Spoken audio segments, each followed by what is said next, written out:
Jeannie, and I'm here today from Jimmy Bean's World to teach you something new.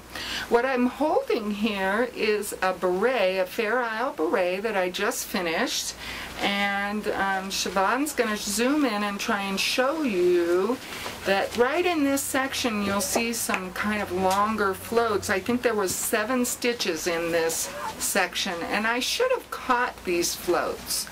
As you can see in this portion of the beret, I did catch my floats, and it looks real clean. You couldn't snag your fingers on it, or your, I don't know, your hair clip or something.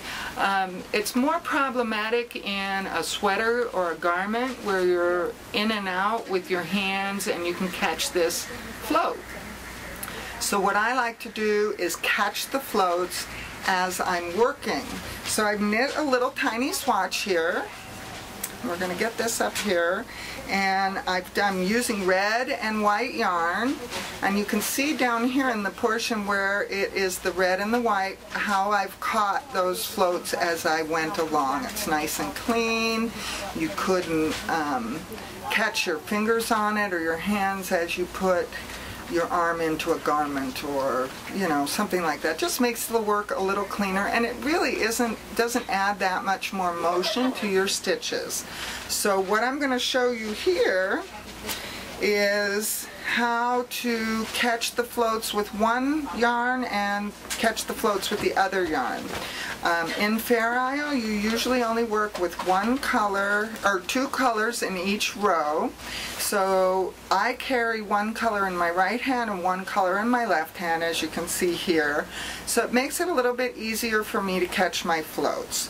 So we're going to play that our red yarn for these first few stitches is our predominant yarn. In other words, the stitch that we want to show through.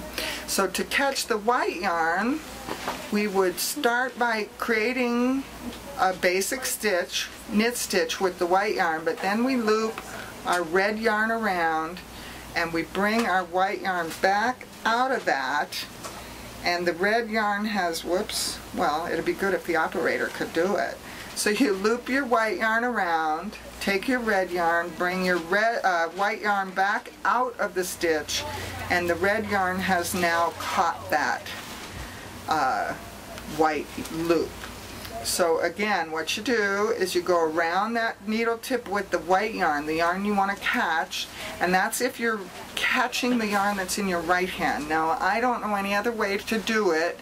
I'm sure there's lots and lots of people who do it differently, so we'll just have to keep checking around for different techniques, but this is how I do it. And then you bring your white yarn around and knit with the red yarn. So we'll do it a couple more times.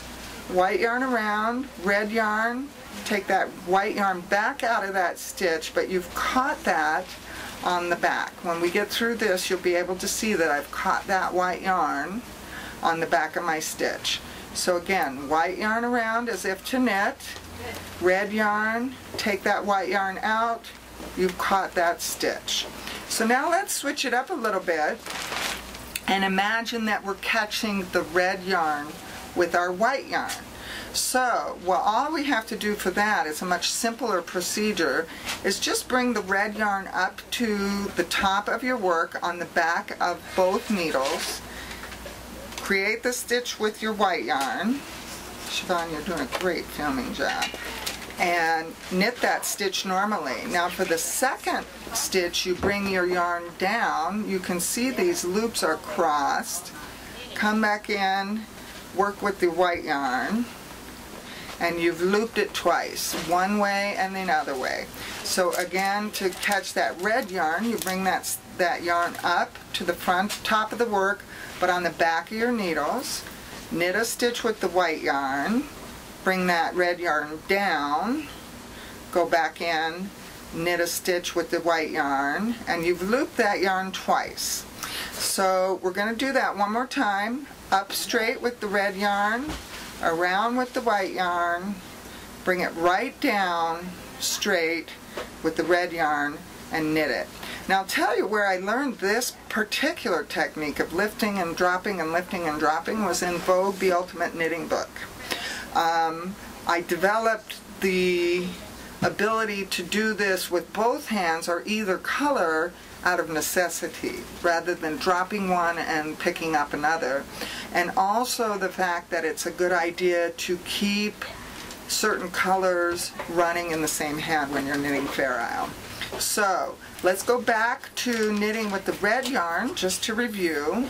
So we want to catch our white yarn. We loop it around our needle as if to work a stitch.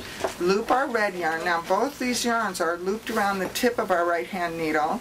We're going to come back and take that white yarn out and only knit with the red. We have now caught that white yarn. So let's review that one more time. Bring your white yarn around as if to knit. Get ready to knit with the red yarn. Take the white yarn back around from behind that red yarn and knit it. Loop with the white yarn, around with the red, back out, which is only catching that yarn at the back of your work. And you have now caught that. So we'll review now, catching the red yarn with the white yarn. Just lift that up, straight up. Knit that stitch with the right yarn. You do need to hold on to your needles. Drop that finger down with the red yarn. Knit a stitch. Red yarn up. And you can see I don't manipulate it too far, so it's not a super huge movement, and I am going a little bit slow and being a little bit more exaggerated so you can see. There we go. But it really does make a nice finished piece, and actually this row that I knit, because I was showing you, I was really ridiculously tight. Oh my goodness. But this gives you a nice clean piece. You can see the back of the work that I did last night getting ready to film, which is much nicer and looser. I guess I was a little tense showing you, making sure you understood. It's worth the extra effort. It's not that much more effort, and it gives you a nice finished piece with no real crazy long floats. So I encourage you to learn Fair Isle knitting. It's a real traditional part of knitting, much easier than you think, and just catch your floats as you go. Then you don't even have to worry about it later. So again, I'm Jeannie, and I'm from Jimmy Beans Wool, and I just taught you how to catch your floats in Fair Isle knitting. Bye.